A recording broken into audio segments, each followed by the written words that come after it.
ઉત્તરાયણ પોલીસે 1.5 લાખના સોનાના દાગીના સહિત ગુમ થયેલું પર્સ માલિકને પરત આપ્યું. સુરતની ઉત્તરાયણ પોલીસે તેરા તુજકો અર્પણ કાર્યક્રમ અંતર્ગત પ્રશંસનીય કામગીરી કરતા ગુમ થયેલું પર્સ અને અંદાજે 12 ગ્રામ સોનાના દાગીના, જેની કિંમત ₹1.5 લાખ જેટલી થાય છે, તે શોધી કાઢી મૂળ માલિકને સન્માનપૂર્વક પરત આપ્યા. પોલીસે 20થી વધુ સીસીટીવી ફૂટેજના આધારે તપાસ કરી ગુમ થયેલો મુદ્દામાલ શોધવામાં સફળતા મેળવી હતી.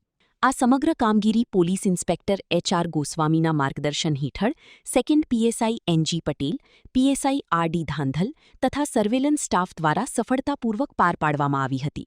રિપોર્ટર હરીશ રાજપૂત, સુરત. 2026-27 એડમિશન ચાલુ છે. ઓછા અભ્યાસે ઝડપી નોકરી મેળવવાની સુવર્ણ તક. સતત 9 વર્ષથી નંબર 1 સંસ્થા. અનેક વિદ્યાર્થીઓ સરકારી નોકરી મેળવી ચૂક્યા છે. ફાયર સેફટી કોર્સની થિયરી અને પ્રેક્ટિકલ તાલીમ સચોટ રીતે આપતી એકેડમી એટલે Gujarat industrial fire and safety academy. પ્રવેશ લાયકાત ધોરણ 10 થી 12 પાસ. આપ સૌ વાલીઓ અને વિદ્યાર્થીઓના સહકારથી સતત નંબર 1 રહેલી સંસ્થા 8 વર્ષ પૂર્ણ કરી 9મા વર્ષમાં મંગલ પ્રવેશ કરે છે. ભવિષ્યના ઘડતર અને સારી નોકરી મેળવવા આજે જ સંપર્ક કરો. Gujarat industrial fire and safety academy, બીજા માળે રાષ્ટ્રભાષા ભવન, બસ પોર્ટની સામે, ભુજ, કચ્છ.